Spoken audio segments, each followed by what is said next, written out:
की बड़ी खबर आपको बता दें जो कि रांची से है। आरपीएन सिंह के बीजेपी में जाने के बाद लगातार बवाल देखने को मिल रहा है, सियासत गर्म दिख रही है। वहीं आरपीएन सिंह के बीजेपी में जाने के बाद कांग्रेस में बवाल शुरू हो गया है। दो हिस्सों में बटे हैं झारखंड कांग्रेस के कमेटी के नेता और आरपीएन सिंह के द्वारा लिए गए फैसलों पर पुनः विचार करने की मांग तेज हो गई है। प्रदेश अध्यक्ष के बदलाव को लेकर भी दबी जुबान से पार्टी के अंदर चर्चा हो रही है। वहीं प्रदेश अध्यक्ष राजेश ठाकुर दिल्ली में बुधवार को राहुल गांधी से भी मुलाकात करेंगे। लगातार आरपीएन सिंह को लेकर ये मसला काफी गर्माता हुआ नजर आ रहा है और इस दौरान आरपीएन सिंह के बीजेपी में जाने के बाद कांग्रेस में लगातार बवाल देखने को मिल रहा है। दो हिस्सों में बटे हैं झारखंड कांग्रेस कमेटी के नेता और कार्यकर्ता। इस दौरान आरपीएन सिंह के द्वारा लिए गए फैसलों पर पुनः विचार हो सकता है, इसको लेकर मांग तेज हो गई है। साथ ही प्रदेश अध्यक्ष के बदलाव को लेकर दबी जुबान से जो पार्टी के अंदर चर्चा है वो देखने को मिल रही है।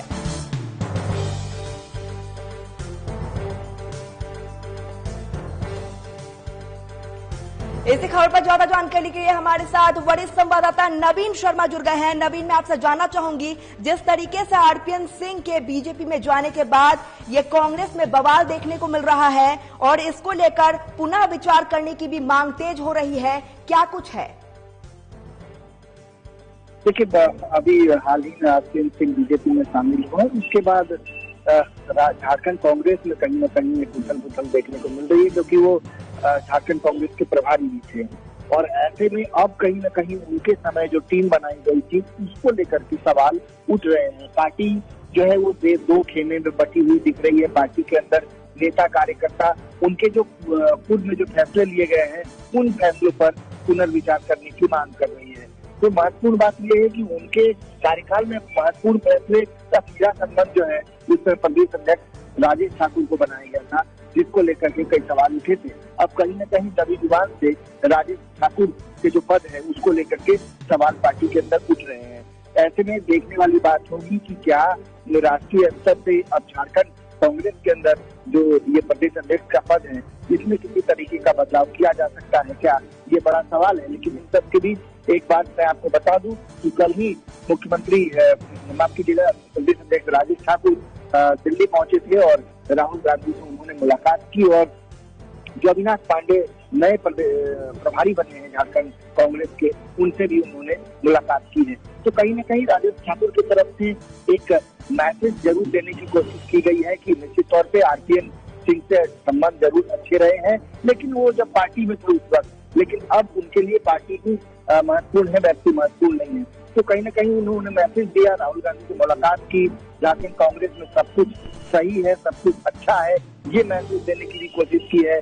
अविनाश पांडे से मिलकर जो आने वाले समय में पार्टी को झारखंड में किस तरीके से आगे ले जाएंगे, क्या कुछ फिलहाल अपडेट है, इन सब चीजों को लेकर के उन्होंने अविनाश पांडे को भी अवगत कराया और साथ ही राहुल गांधी से मुलाकात करके यथास्थिति उन्होंने स्पष्ट की है। हालांकि इन सब के बीच सोनाली ये बात भी निकल करके सामने आ रही थी कि क्या आरपीएन सिंह के बीजेपी में शामिल हो जाने के बाद कई ऐसे विधायक हैं जो आरपीएन के करीबी रहे हैं, क्या ये विधायक बीजेपी में मूव कर सकते हैं, क्या ये सवाल उठे थे। इन्हीं सब सवालों को विराम देने के लिए राजेश ठाकुर दिल्ली पहुंचे और उन्होंने कहा कि उनके नेतृत्व में सब चीज सही है। तमाम विधायक जी नवीन, मैं आपसे ये भी जानना चाहूंगी, जिस तरीके से ये बवाल देखने को मिल रहा है, क्या लगता है आपको क्या स्वामी प्रसाद मौर्य के माफ करिएगा, स्वामी प्रसाद मौर्य जो है उनको लेकर क्या बीजेपी अब क्या आरपीएन सिंह को मैदान में उतार सकती है उसको टक्कर देने के लिए? देखिए, वो उत्तर प्रदेश की राजनीति है और निश्चित तौर पे आप कह सकते हैं जो सवाल जो बातें निकल करके सामने आ रही हैं, उत्तर प्रदेश में जरूर स्वामी प्रसाद मौर्य की जगह जो है उनके टक्कर में आरपीएन सिंह को उतारा जा सकता है, ऐसा कहा जा रहा है। हालांकि ये तमाम चीजें पार्टी तय करेंगी, लेकिन एक बात बिल्कुल साफ है, मैं झारखंड की परिप्रेक्ष्य में आरपीएन सिंह को समझने, जानने और बताने की कोशिश कर रहा हूँ, क्योंकि आरपीएन सिंह कांग्रेस के प्रभारी रहे और उनके नेतृत्व में ही आपको याद होगा जब यहाँ चुनाव लड़ा गया था, कांग्रेस ने कुछ बेहतर किया और उसके बाद फिर गठबंधन की सरकार बनी। तो निश्चित तौर पर झारखंड में गठबंधन की सरकार बनने में एक बड़ा जो है महत्वपूर्ण फैसला कह सकते हैं कि बड़ा सहयोग जो है, एक बड़ा नेतृत्व जरूर आरपीएन सिंह का रहा है। तो ऐसे में आरपीएन सिंह का बीजेपी में जाने के बाद झारखंड की सियासी पारा में जो है कितना बदलाव आएगा, यहाँ पे सियासी हलचल कैसा है, इसको लेकर के फिलहाल मैं आपको बता दूं कि पार्टी के अंदर बहुत खेमे जरूर बटे हुए हैं। जहाँ से उत्तर प्रदेश की बात की जाए तो आरपीएन सिंह को बीजेपी जैसे चाहे वैसे मैदान में उतार सकती है, लेकिन जहाँ तक झारखंड की बात है तो झारखंड में भी अब कहीं न कहीं पार्टी के अंदर दो खेमे जरूर देखने को मिल रहे हैं। बिल्कुल नवीन, मैं आपसे ये भी जानना चाहूंगी, जिस तरीके से राजेश ठाकुर दिल्ली में बुधवार को राहुल गांधी से मुलाकात भी उन्होंने की थी, इस दौरान क्या लगता है आपको, जिस तरीके से आरपीएन सिंह ने बीजेपी में शामिल हुए हैं और इसको लेकर कांग्रेस में जो घमासान मचा हुआ है, क्या राहुल गांधी खुद आरपीएन सिंह से बात करेंगे या किसी से बात करवाएंगे इस चीज को लेके? राहुल गांधी से मुलाकात करके राजेश ठाकुर ने एक बात को बिल्कुल स्पष्ट कर दिया है कि पार्टी में सब चीज सही है। दरअसल जिस तरीके से आरपीएन सिंह बीजेपी में शामिल हुए हैं, चूंकि वो झारखंड के कांग्रेस से प्रभारी रहे हैं, तो ऐसे में पार्टी के अंदर बहुत सारी चीजें जो है वो निकल करके सामने आ रही थी, बहुत सारी बातें निकल करके सामने आ रही थी। जहां तक प्रदेश अध्यक्ष की पद की बात करें तो कहीं न कहीं अंदर खाने से या दबी जुबान से इस पद को लेकर के भी सवाल उठने लगे हैं। पार्टी के एक खेमा जो है उनके जो आरपीएन सिंह के द्वारा जो फैसले लिए गए थे उसमें पुनर्विचार करने की बात कह रही है।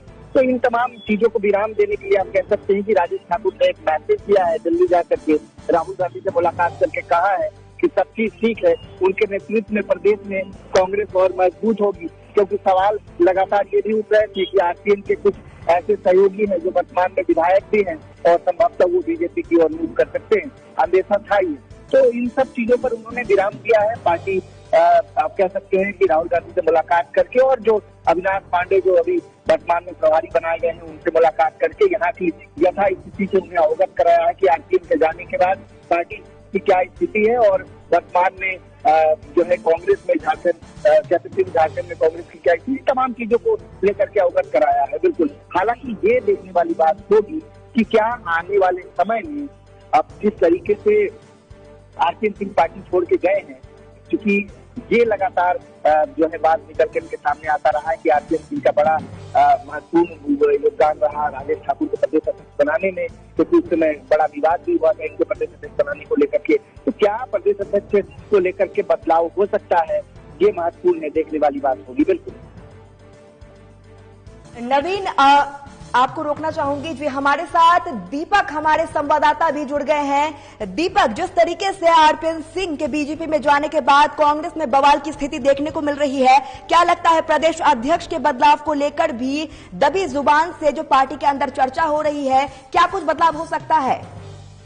जी जी बिल्कुल, अगर चुनाव की बात की जाए तो इसका खामियाजा जो है कांग्रेस को पूरी तरीके से भुगतना पड़ेगा। लेकिन नवीन जी, आपसे एक सवाल मैं जानना जरूर चाहूंगा इस मुद्दे पे कि जब स्वामी प्रसाद मौर्य बीजेपी में थे और कांग्रेस में आरपीएन सिंह थे, तो दोनों एक दूसरे के समक्ष जो है एक दूसरे के सामने खड़े थे और वहां पे स्वामी प्रसाद मौर्य को आरपीएन सिंह ने काफी भारी बहुमत से हराया था। लेकिन अब यहाँ पे टर्म एंड कंडीशन ये है कि कांग्रेस में जो है ये स्वामी प्रसाद सत्ता में समाजवादी पार्टी में ये चले गए हैं स्वामी प्रसाद मौर्य और बीजेपी में आ गए हैं आरपीएन सिंह। तो क्या इसका खामियाजा कहीं ना कहीं बीजेपी को क्या जीत दिला सकता है उत्तर प्रदेश चुनाव को लेकर के? देखिए, आप ये जरूर कह सकते हैं आरपीएन सिंह का उत्तर प्रदेश चुनाव के दरमियान पार्टी में शामिल कराना कहीं न कहीं बीजेपी के रणनीति का भी हिस्सा रहा है। बड़े आप कह सकते हैं कि ऊपर लेवल में जिस तरीके से आप अमित शाह के किन वजहों को, किन मुद्दों को लेकर के, किन चीजों को लेकर के बातचीत की, उसके बाद उन्होंने बीजेपी का दामन थामा। लगभग 3 दशक तक जो है जिसके खिलाफ आरपीएन सिंह सियासत करते रहे, अब कहीं न कहीं उनके साथ आकर के जिसके खिलाफ सियासत की, अब उनके साथ रह करके उसी पार्टी के खिलाफ अब सियासत करेंगे जहां 3 दशक तक उन्होंने राजनीति की। नवीन जी एक चीज मैं और आपसे जानना चाहता हूँ कि जैसे आरपीएन सिंह के जो पिता थे, ये जब चुनाव लड़ रहे थे तो पर्सनली कांग्रेस की जो उस समय बहुत ही बेहतर और कदावर नेता इंदिरा गांधी ने जाकर के जिस समय कांग्रेस का कंपेनिंग इंदिरा गांधी के हाथों में था, वो प्रधानमंत्री भी बनी। इसके बाद जाकर के उनके पिता का कंपेनिंग बहुत ही बेहतर तरीके से किया। इसके बाद ये आरपीएन सिंह फिर जो है बीजेपी में शामिल हुए। तो ये और बीजेपी और आरपीएन सिंह की बात करें तो रांची के लिए ये बहुत ही बड़े चेहरे हैं। अगर कांग्रेस की बात करें तो कांग्रेस के लिए रांची से, लेकिन क्या इसका खामियाजा कांग्रेस को इस बार भुगतना पड़ सकता है, जबकि ये आरपीएन सिंह जो है बीजेपी में ज्वाइन हो गए हैं?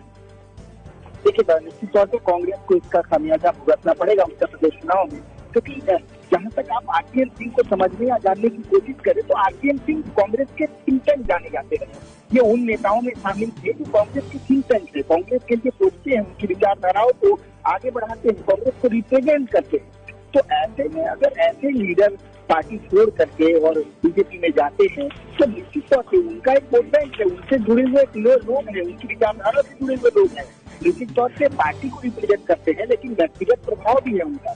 तो इसका खामियाजा कहीं न कहीं जरूर कांग्रेस को भुगतना पड़ सकता है। और उत्तर प्रदेश चुनाव में उस वक्त उन्होंने पार्टी छोड़ी जब वो उत्तर प्रदेश चुनाव कैंपेन में जो है प्रमुख लोगों में वो शामिल थे, स्टार प्रचारक की सूची में शामिल थे। कांग्रेस उत्तर प्रदेश में चुनाव लड़ रही है, ऐसे में उन चेहरों को आगे लाया गया था जिनमें आरपीएन सिंह शामिल है। जहां कांग्रेस को लगता था कि उत्तर प्रदेश में उनको आरपीएन सिंह की बदौलत जो है एक बेहतर परिणाम मिल सकता है। कांग्रेस जो उत्तर प्रदेश में चुनाव लड़ रही है उसमें कहीं न कहीं रणनीति जो बनाने वाले जो लोग हैं उनमें आरपीएन सिंह शामिल थे। ऐसे में आरपीएन सिंह का पार्टी छोड़ करके जाना निश्चित तौर पर उत्तर प्रदेश में कांग्रेस को नुकसान तो जरूर होगा, लेकिन जहां तक आप बीजेपी की बात कर रहे हैं, निश्चित तौर पर स्वामी प्रसाद मौर्य के अगेंस्ट अगर आरपीएन सिंह चुनाव लड़ते हैं तो इसका नुकसान और फायदा ये तो आने वाला वक्त बताएगा। लेकिन देखिए, जहाँ तक तो पब्लिक का मैंडेट होगा ना कि क्या होगा, लेकिन व्यक्तिगत प्रभाव की बात करें तो स्वामी प्रसाद मौर्य और आरपीएन सिंह दोनों के व्यक्तिगत प्रभाव को नवीन जी एक चीज क्या मैं और जानना चाहता हूँ आपसे कि क्या ये बीजेपी के लिए वरदान साबित हो सकता है? आरपीएन सिंह बीजेपी ज्वाइन कर लिया तो बीजेपी के लिए वरदान साबित हो सकता है? देखिए, पूर्व में कुछ कहना तो संभव नहीं है, लेकिन एक बात आप समझे कि आरपीएन सिंह का जो व्यक्तिगत प्रभाव है वो कहीं न कहीं कह सकते हैं कि बहुत है, बहुत ज्यादा है। बीजेपी में आने के बाद जो बीजेपी का वोट बैंक है वो तो है ही, साथ में उनका जो व्यक्तिगत प्रभाव होता है वो व्यक्तिगत प्रभाव के बदौलत कितनी वोट लेकर के आते हैं ये देखने वाली बात होगी अगर ये चुनाव लड़ते हैं तो। और जहाँ तक स्वामी प्रसाद मौर्य की बात करते हैं, स्वामी प्रसाद मौर्य भी बड़ा चेहरा जरूर है, लेकिन आरपीएन और स्वामी प्रसाद मौर्य को समझने जानने की कोशिश करें तो आरपीएन सिंह राष्ट्रीय लीडर के तौर पर खुद को स्थापित किए हैं, तो निश्चित तौर पर एक बड़ा छवि तो है ही, लेकिन चुनाव में इसका कितना लाभ होगा ये तो आने वाला वक्त बताएगा।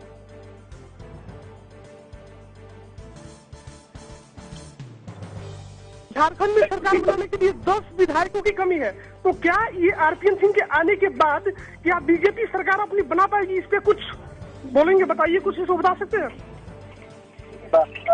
फिलहाल अगर झारखंड की स्थिति को समझे तो अम्बा प्रसाद ने ट्वीट किया था जब आरपीएन सिंह जैसे ही बीजेपी में शामिल हुए, तो उन्होंने ट्वीट करके कहा कि लगभग 1 साल तक जो है 1 सालों से आरपीएन सिंह झारखंड की सरकार को अस्थिर करने की कोशिश कर रहे हैं। पूर्व में भी कई बार ये बातें निकल करके सामने आई थी कि 10 विधायक जो है वो बीजेपी के संपर्क में है, इसलिए जो तमाम चीजें हैं इनको जोड़ने की कोशिश की है। इरफान अंसारी ने आरोप लगाया है, इरफान अंसारी उन्होंने कहा है कि ये लगातार झारखंड की सरकार को अस्थिर करने की कोशिश करते रहे, और जब ये एक्सपोज हो रहे थे, जब पार्टी आलाकमान के पास ये बातें जब पहुंची तो कहीं न कहीं इन्होंने पार्टी छोड़ करके बीजेपी का दामन थाम लिया है। जहां तक आप विधायकों की बात करें तो निश्चित तौर पे आरपीएन के झारखंड में रहते हुए कई विधायक हैं जो आरपीएन से बहुत करीबी रहे हैं, उनके खास रहे, तो ये क्या ये विधायक बीजेपी में शामिल हो सकते हैं? इस पर तो फिलहाल विराम देने की कोशिश ही राजेश ठाकुर ने दिल्ली पहुंच कर की है कि तमाम विधायक हमारे साथ हैं, लेकिन मैंने आरपीएन सिंह के बीजेपी में आने से ये संकेत समझा जाए कि झारखंड सरकार के लिए यह हिसाब बन सकता है। देखिए, निश्चित तौर पर झारखंड में स्थितियां जो है ये वाले समय में राजनीतिक स्थितियां जो है उसे साथ पाना महागठबंधन के लिए थोड़ा मुश्किल जरूर हो सकता है। जी नवीन, बहुत ही संशय बना हुआ है जिस तरीके से आरपीएन सिंह के बीजेपी में जाने के बाद कांग्रेस में लगातार बवाल देखने को मिल रहा है, बवाल की स्थिति देखने को मिल रही है। ये कहीं ना कहीं अब आगे क्या होगा ये काफी संशय बना हुआ है। इस मुद्दे को लेकर आपका तमाम जानकारी देने के लिए नवीन, आपका बहुत बहुत धन्यवाद। साथ ही दीपक, आपका भी तमाम जानकारी देने के लिए बहुत बहुत धन्यवाद। रांची से आपको इस वक्त की बड़ी खबर बता रहे थे जहां पर आरपीएन सिंह के बीजेपी में जाने के बाद लगातार कांग्रेस में बवाल देखने को मिल रहा है, और इस दौरान आपको बता दें कि आरपीएन सिंह के द्वारा लिए गए फैसलों पर पुनः विचार हो सकता है, इसकी मांग की जा रही है। है और इसको लेकर अब आपको बता दें कि जिस तरीके से प्रदेश अध्यक्ष राजेश ठाकुर ने दिल्ली में बुधवार को राहुल गांधी से मुलाकात भी की थी और उसके बाद लगातार कांग्रेस में बवाल की स्थिति देखने को मिल रही है। जिस तरीके से आरपीएन सिंह ने एक बार फिर फैसला ले लिया कि जिस तरीके से वो बीजेपी में शामिल हो गए, अब ये देखना होगा कि इसको लेकर पार्टी और क्या कुछ कर सकती है कांग्रेस और क्या कुछ कर सकती है। चलिए फिलहाल इस बुलेटिन में इतना ही। देखते रहिए साधना प्लस न्यूज। नमस्कार।